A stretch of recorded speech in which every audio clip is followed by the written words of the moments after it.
Hey folks, I'm Keith. Welcome to my channel. This is a 1980 Music Man amplifier, model 21265. I just bought it recently. It was fully assembled and it worked and it sounded pretty good, but it's all original. And I think I'm the very first person to ever go into this amplifier since it left the factory in 1980. Now, the Music Man amplifiers are hybrid. They have a solid state kind of preamp section and a tube power section. So I want to take the amp apart, go through it, service it, clean it up, and make it look and sound like new again. So stick around, I'll walk you through the process, how I got to this stage, and maybe you'll pick up a few things and maybe learn a little bit about Music Man amplifiers and a little bit about Leo Fender as well, who worked with Music Man. All right, so what we're gonna do is do a little bit of a pre-service sound check. This is how I bought the amp. It was functioning. Put my Strat here. When I played it, it's breaking up. I don't have the nice loud cleans. I'm getting lots of kind of fizzy notes. So I'll do that. I'll show you what that sounds like. I'll let you hear it. And then I'm gonna go into the amp and open it up and check out all the capacitors and everything, and probably order some parts and do a service. We'll start with the service.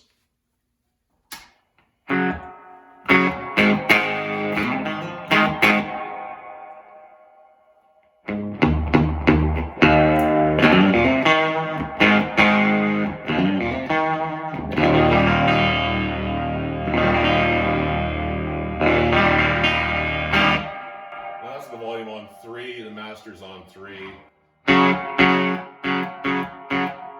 get lots of breakup out of this amp.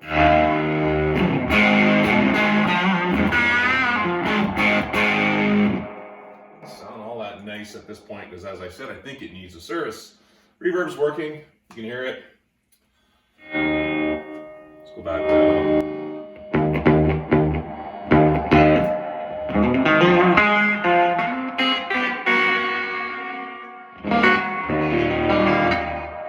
Reverb on 10, reverb off. And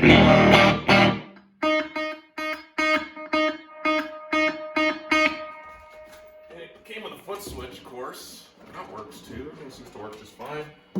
Turn on the trem.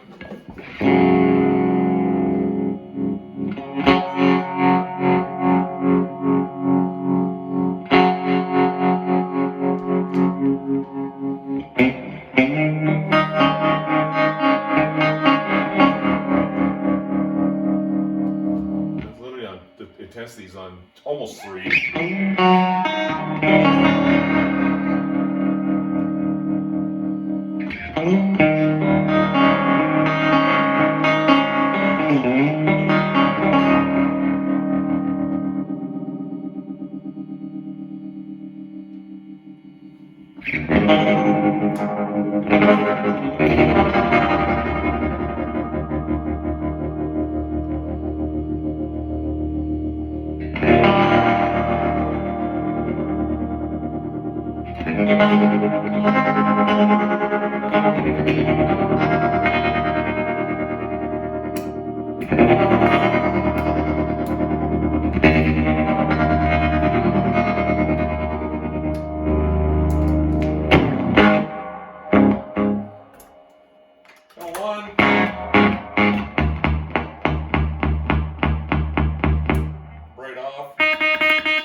Before I service it, I'm probably going to change the grill cloth too. I'll look around and see what I have. I got some spare grill cloth here somewhere in the attic, and order up all the parts and get this thing working like it should.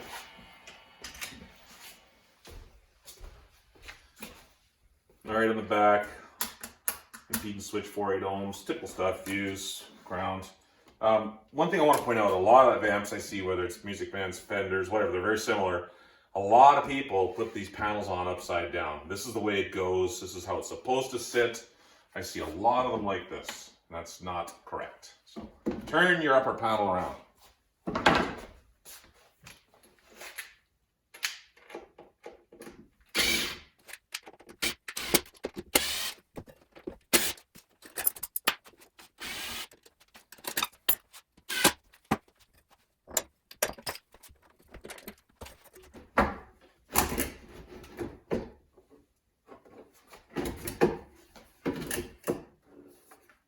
Very nice, clean example.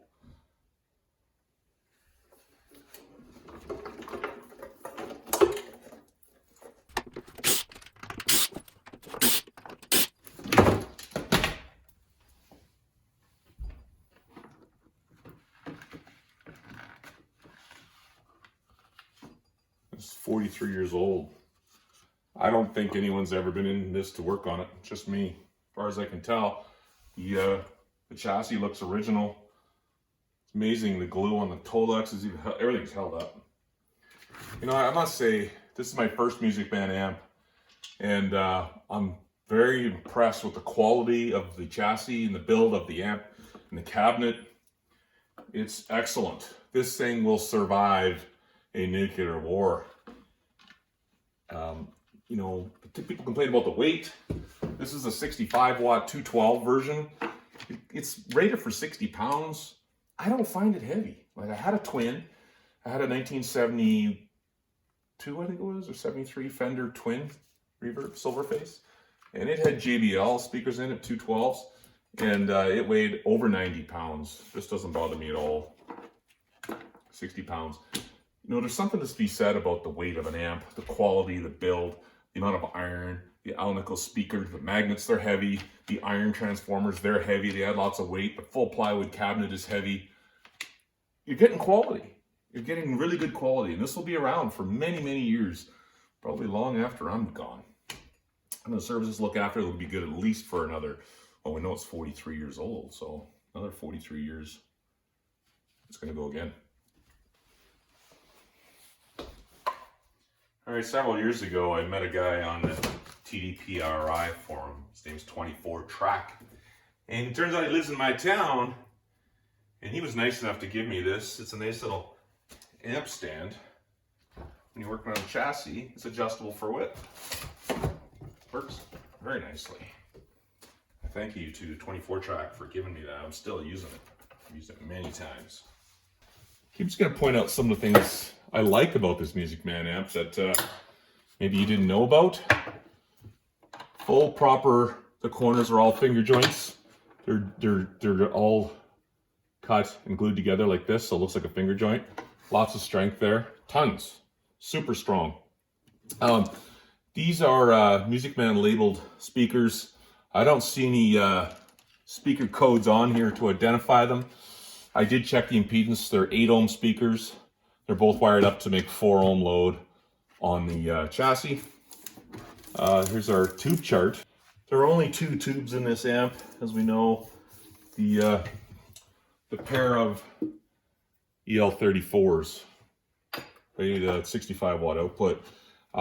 Nice Baltic birch, likely. It's definitely plywood. Baffle board. At this time, you know, the other amp manufacturers, I don't want to pick on Fender twins, but this is so close and similar in a lot of ways to a twin. And we know there's some ties to Leo Fender with the Music Man company. I don't really know. I can't prove what his involvement was in the design of this amp. But if we compare it to the Fenders, by the early 70s, Fender had gone to the MDF material. The whole baffle was integrated into the amp design. You couldn't easily remove the baffle, which I am going to do. I'm going to pull the baffle off. Quality build here.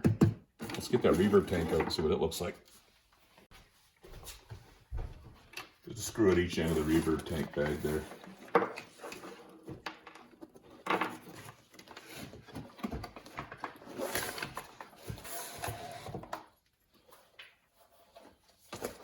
Accutronics, made in the USA. It's quality. I don't know how many springs it is. I could take that tape off and look. I suspect it's 3 spring. Let's have a look. Yep. 3 springs.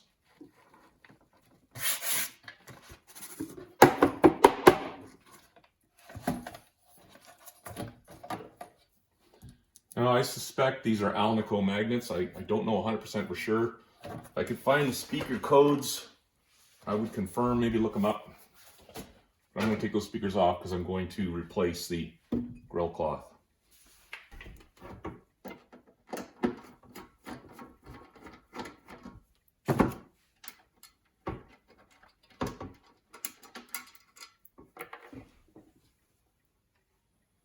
I think these are Eminence speakers. That's my guess. I do see a code of some type on the paper cone. I don't know that it means anything on the paper. 12W10304. Ideally, there would be a number on the basket that would identify the manufacturer. There's something on there. It's a dust. Alright, taking out all the screws on these blocks that hold the baffle board in. Some cool markings in here from back in the day, wherever the cabinet maker was. I guess they signed off on it. Someone, the initials RE, and a really fancy M, a nice little script M.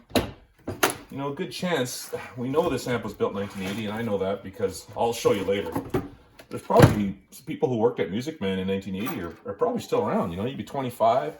That would make you, 68 years old. Maybe you worked there. Maybe you are number 34 on the amp cabinet maker, and your initials were RE. Definitely check in and leave a comment and let me know. This is your amp, and it stood the test of time.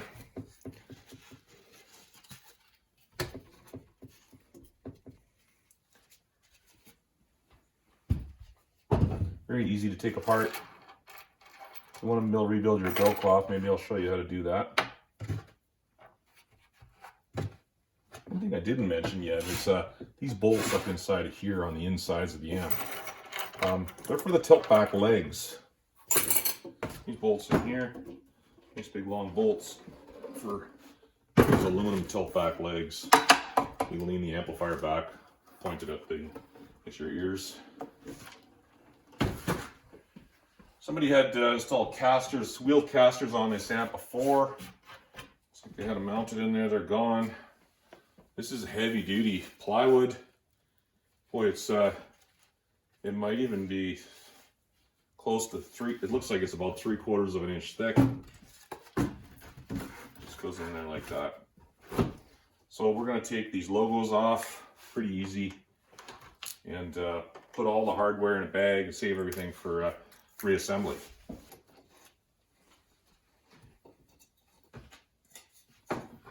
You know this?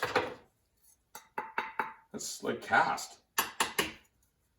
I would have thought that would be plastic, and it's not. So that's very cool. Again, not cutting any corners at Music Man. Really cool, really good quality. I had no idea. I totally expected plastic.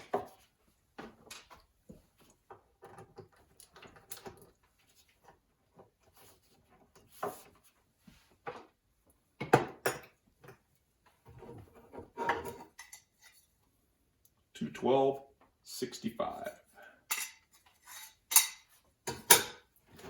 Now on the grill cloth, we got staples across the top and on the back, holding the edge down along all the sides.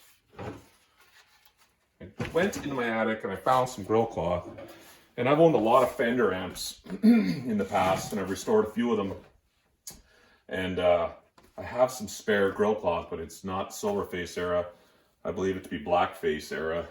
It's got the black thread in it, and it's slightly brown. I think it's pretty close. It's definitely a little tinge of honey in there. Maybe it's I think I bought the aged grill cloth. I think this looks supposed to represent a fender with, you know, tobacco smoke from cigarettes and all the bars. So it's slightly aged. Other than that, it's pretty close. You know, people do say that at first glance, if you're not like an amp guru, they look like Fender amps. They look very similar. They do. Now, by putting that other grill cloth on there, it's going to be even closer. I might even fool some people. They'll think it's a Fender amp. But it's not. I'm not trying to fool anybody. I'm just going to use what I got. I'm going to go with that grill cloth. All right. I've been through the circuit and I've studied it as much as I can. I don't know a whole lot about solid state amplifiers, but I've learned a ton since I bought this amp. I studied the circuit as best as I could. I went online, I did a little bit of research. I'm not an expert on amplifiers. I'm a hobbyist, and I do this for fun. And I'm careful. I'm not going to tell you how to set the bias on this and measure the amperage. I don't want YouTube to get cancel my video or take it down, because I know in the old days I've seen some videos where people were showing you how to measure the bias, and it's very dangerous. There's 700 volts DC here, and you could electrocute yourself, so we're not going to go into that. But we're going to point out a few things. I'll show you what I'm doing here to service this amp. Power cord comes in over here. It's updated. It's got, I don't know, maybe back in 1980. I think it's original. It is. It had a grounded 3-prong cord, so we're good there. This is the bias section. These 2 capacitors right here are going, and there's some diodes in here. Small little diodes down here, 2 here. That's being replaced automatically. I'm ordering every blue capacitor that you see here. All these blue ones are being changed. These 2, those are just electrolytic capacitors. They dry out and they become expired. They don't work well, so you might as well get in there and change them right away. That's part of the amp service. These ones could be a little tricky for me to get at. They look a little tight. There's a big heat sink here for a transistor. There's a couple transistors in there. They must get pretty hot. They're sitting on these heat sinks. The earlier 212 65 amps, right here, where this little actually hole is in the chassis, you can see a hole here. There used to be like a 12AX7 or 12AY7 or something like that. Tube here, because it was a tube phase inverter model. And they replaced it and went to a solid state. This is the phase inverter here. It's a solid state phase inverter. What was happening is if the tube shorted out internally with 700 volts going through here, you could easily take out your tubes and your power transformer. I guess they had a meltdown of a few and the tubes failed. So they changed it up, went to solid state phase inverter. I'm not concerned about it. Over here is my 2 EL36 tube sockets. EL34 tube sockets. I'm going to clean those with special electrical cleaner here that I have. Clean them on the other side. I'm cleaning all the jacks. They're grounding jacks. There's a little switch under there. Make sure that's clean. So this would be the power output section. It's tube, of course. And then this is the input section, the preamp. And these little things right here are called op amps, operational amplifiers. There's 1, 2, 3, 4, 5, 6, 7 of this round style here in little caps. And over here, there's a square style op amp. And it's a double op amp. There's 2 op amps in there. And it sits on that phase inverter board. The signal is amplified here. This is solid state amplification. I don't know a lot about op amps, but they have like a very large capacity to increase the volume from milliamps coming in through your guitar. Each stage, I don't know, it's like 2,000 or so times magnification. This is for setting the bias on your tubes here, your power tubes. This is for adjustment of the tremolo circuit here. You can adjust that later. There's a couple of diodes in here. I'm replacing those as well. And there's 2 over here on the inputs. There's 2 here, 2 here, very small diodes. I ordered them. We'll see. I'm planning to replace any diodes I could find, just for good measure. Let's take an op amp out of its home here. I'll show you what it looks like. Just slides in these little green colored. It's like a socket, like sort of like a tube socket, but it's for an op amp. Very small, with the fingers on it there, you can see. And these were invented in about 1964, I think, these op amps. They've been using them for, like 40 some odd years now in solid state application. There's more uses for it than just solid state amplifiers. And you can still get them. There was a while there when they were difficult to get. This is called an LM, I'm going to put my glasses on, LM307H, I believe it is. LM307H. Now, I saw some for sale online. I went ahead and I ordered 5 of them, just so I'm ready. If I need to replace them, I might just do that. They seem to work, but I want to be ready. I've ordered 5, like I said. And there's a little tab on there. Little tab lines up at the front. There's a tab on the op amp socket. So just be careful. They're delicate. I'm not going to replace all the resistors. I don't feel a need to. I might check some. These are all your caps, coupling caps.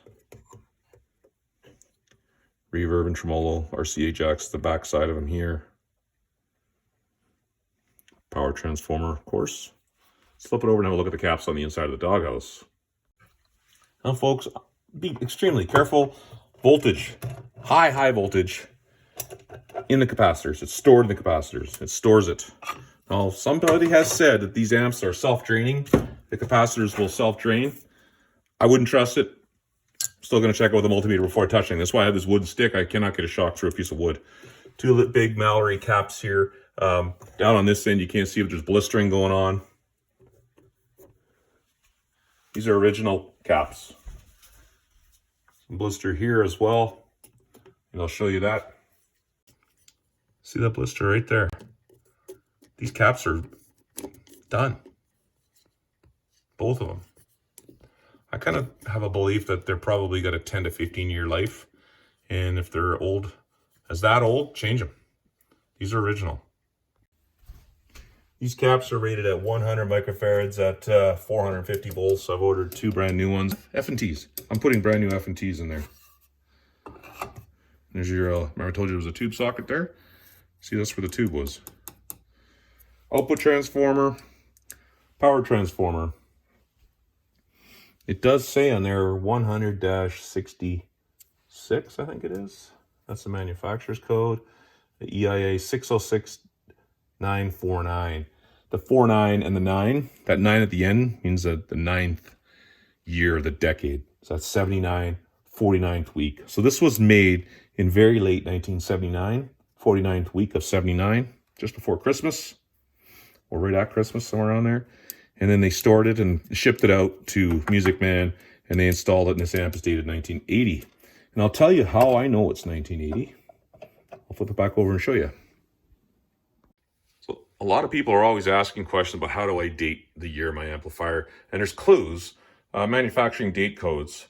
And one of them is clearly right here on the transformer. This is E1 EIA or E1A 606. I think that is the manufacturer. This 949 right here. 9th year of that decade. 49th week. We know it's not an 89. They didn't make them. It's not a 69. They didn't make them. It's a 79. That's what that 9 means. 79, 49th week. Over here on the output transformer, we got another number. It's upside down, but you can kind of read it. EIA 606002. So the 0 is 1980, and the 02 is February. So this is February 1980, and this is December 1979. This is all coming together. Let's flip around. I've been reading online about finding a date on the circuit board written in pencil. I go down here and I found this. And it kind of was disappointing because it doesn't have a year. It just says 229 and a person's initials, right? CR, or is that an ER? 229. I thought, oh, well, that's too bad. There's no year here. But then I thought about something. February 29th. That's a leap year. There's a leap year every 4 years. So I looked it up on a calendar, and February of 1980 was a leap year. So again, that confirms 1980. All right, I think there's another way to date a few components on this amp. On the back of the pots here, there's some stampings, some serial numbers and part numbers. Let's zoom in on a couple. See over here at the end of this number, I got 8001. That's 1980, I think January of 1980. Over here, I got 7918. I think 18 is maybe the week, 18th week of 79, first week of 1980. That's all adding up to me. Over here, another one, 5th week, way down there, 20th week of 79. You know, these guys would have these in their inventory in a bin. 1980, 79. That's the reverb, it's not marked. 80. So as you go through it, clearly, over here, this number, 79, 18th week of 79. These are all either 80 or 79. So I've pretty much, I've proven it to you. This is a 1980 amplifier, without a doubt in my mind. You can open up yours and you can date it as well. Just be very careful with the voltages. As I told you, don't be poking around in there with your hands. If you want to have a look, take a look, get a chopstick, look at things, unplug it. Ideally, you have a digital multimeter and you're checking for voltage and you're making sure they drain. So I did see a video where they talk about these amps self-drained, but do not trust it. Always check it with the multimeter. All right, we're this far in. I might as well show you at least how to check for voltages. Unplug the amplifier, let it sit for at least 10 or 15 minutes or so. You could then, when it's unplugged, you could turn the switches back on just to let any electricity go through the switches. If that's what you want to do, you can do that. I've got a ground wire over here. This is a nice little spring-loaded clip, and I'm going to clip that onto a ground. Anywhere in the chassis that's grounded is good. I happen to know there's a point over there I can clip to. And set the DC voltage on my meter. And I'm going to check for voltages right out of the power supply area into the board. I'm getting millivolts. 8 millivolts. Another place for high voltage to sit would be on the plates. I'm checking for the plates of the main power tubes, the grids. No high voltages at all. The other thing you can do is turn the amp over, take the doghouse cap off again, go to the main capacitors, and you can drain them down. If, again, to be sure, you can check for voltages. If there is voltage present, I will show you what I use to drain them. All right, I built this little jumper wire here, alligator clips, and there's a resistor soldered into the center of the wire. Cut the wire, put the resistor in. That slows down the voltage in amps from jumping and arcing, just to slow it down. It's like a throttle. So I would clamp that to the ground, and then I would use this to, you know, bleed off the voltages if there were any. And you're checking with a multimeter. You're draining the voltage down. You can put this right. You can put one end right on the doghouse lead, and the other end to ground, and watch the voltage drain with your multimeter. You have to be safe. It's always good practice. Just use one hand when you're working on an amplifier. The other hand stays in your back pocket or something. And don't be having any beers any drinks at all while you're working on amplifiers. And a chopstick. Now, that's a little brown. I don't know why. It's not burnt from touching amps. I'll tell you that. Works really well for moving wires around, maybe changing your lead dress, moving things around a little bit.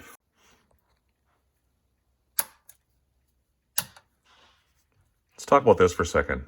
When I looked it up in the manual, original manual, you can find them online.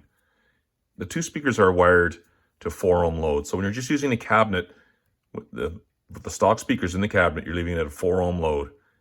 Over here, you've got a second speaker option to hook up another external speaker. If you have another cabinet you want to hook up, you're moving it over to 8 ohm. That's according to the manual. I have not seen a serial number list for these, but mine happens to be CN03369 21265. There's your chassis serial number, and that 2475-65, that is the circuit. And when I got the manual or found this diagram, the circuit online, down here in the bottom, it says 2475-65, so that's a match. Those are all my notes where I found the components, circled the ones I'm going to order, and attempt to change. All right, we put the chassis away now for a week or so till the parts come in. I've ordered them all. We're getting back to this grill cloth. I'm just using a little screwdriver and I'm taking out all the staples around the edge so that I can easily take that grill cloth off once the staples are all out. Lots of staples. It's going to take me a little while to do this. Alrighty, we have removed about 500 staples here. And I'm going to show you a little bit of detail on the baffle board. It just comes right off. If you ever go to build one of your own baffle boards here, a good design feature is these little T-nuts. They hammer in, they anchor in, and that's threaded. So when you screw your speaker down, you're screwing the speaker mounting bolts into those T-nuts, and they're just little thorn like spikes on them. They hammer into the plywood. And this area here is trim. This thin piece of wood around the outside edge of the baffle board, you need that so that the grill cloth stands off of the baffle board. You don't want the grill cloth right against that. You'll see all these little T-nuts. The grill cloth will be tight and there'll be bumps in it for irregularities in the wood or around the T-nuts. This little piece of wood is attached here so that you can mount the logo, the Music Man logo there, the model 65210 or 212. And up here is where the Music Man logo is screwed on.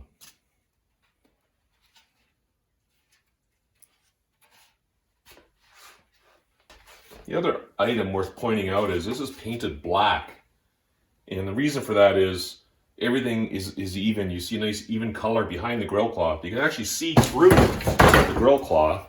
And if you don't paint the baffle board black, what's going to happen is you're going to see dark circles where the speakers are. Then this will all be light colored around the edges here because it'll be just natural wood color. You're going to see that through the grill cloth. It's going to look funny. So paint it all black. In my opinion, that's the look I want. All right, not to dwell on Fender, but there's such a close connection between Music Master amps and Fender.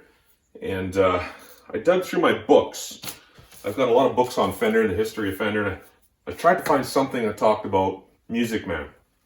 And this one, Fender, The Sound Heard Around the World by Richard Smith, is quite good. And he does talk about Leo's time at Music Master here. And Leo working on a Music Man guitar with, looks like my amplifier in the background. That's dated 1977. So we know Leo sold his company, Fender, in January 1965. CBS took over and things kind of went downhill. Leo had a 10-year non-compete clause. He couldn't do anything until 1975. And this is when Leo appeared as the president of Music Man Amplifiers, or Music Man, just the company. They made guitars, basses, and amplifiers, maybe some other things, probably mandolins too, I wouldn't be surprised. And a lot of people have asked, the question, did Leo build these amps? I can't answer that today, but we know Leo has a ton of history with building his Fender amplifiers and lots of noodling and tinkering and figuring things out. I think he must have had some influence or had some type of a presence when they were designing the amplifiers in the background. Leo kept quiet under the radar and became public, as I said, in 1975. And there's a picture here of working on Leo's working on actually a 212-65 right here in the background. He's got some kind of a circuit here. He's got his magnifying glasses on. He's talking to Tommy Walker here. I'm not sure the history of Tommy Walker, but here he is working on something, some kind of an amp circuit. It states here that Leo did not really want to build another guitar company like Fender. It was too big. It was too political. He wanted to kind of just keep it simple, get back to like a good old boys club with him and his buddies who they could tinker with and just make instruments and amplifiers. It does not specifically say that Leo designed the amps. It doesn't speak about that in here. But what I did find interesting was they talk about Music Man in the late 70s and kind of what had happened. They said that the company lost its competitive edge for lack of a suitable Mesa Boogie style amp with click-on distortion channel, which was the rage in the 70s. They said they lacked a popular guitar model as well.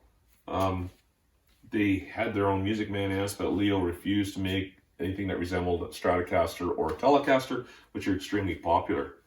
But it's interesting what they say about Mesa Boogie amps. And then later, in the 80s, early 80s, you had amps with built-in selectable distortion and phaser. So it looks like they were trying to tag into that, but it didn't go well. And Leo basically took up and started his own company, G&L. And then when Music Man was sold, they closed the Anaheim factory. In 1980, Leo, who still owned Music Man stock, formed G&L Musical Instruments with George Fullerton and Dale Hyatt. They continued manufacturing Music Man instruments and parts for at least a year while Leo made new G&L models. Interesting. So then the Music Man factory was closed, and they sold off all their gear to pay off some loans, and they sold the Music Man trademark to Ernie Ball. They say that Leo lost at least $1.5 million in his investments. Wow. He later regretted not picking up some of the tools in Anaheim when they sold off the Music Man factory. So still a little bit of mystery around Leo's involvement, but that does give us a few clues of what was going on at the time with amplifiers and Music Man. And this, folks, is where this video is going to end. I'm going to wrap it up here. The amp's been completely disassembled. I've studied the schematic. I've ordered all the parts I want to order. We're going to take about another 10 days or so for the parts to come in. I'm in Canada. I order my parts from 2 different sources. I usually go to tubesandmore.com website. Dealing with those guys for years, really like it. But I couldn't get all the capacitor values that I wanted for this amp. I had to go to Mouser as well. Went to the websites. I got 2 orders coming with parts on it. We'll put it back together next video. I will do the grill cloth and everything there. And I'll show you what we're going to do with this. There's a sticker that I made. I'm going to use it, but I'm not going to put it on my amp. I'll show you on the next one where it's going to go. All right, have a good one. Stick around a couple weeks. We'll have the next video out on part 2.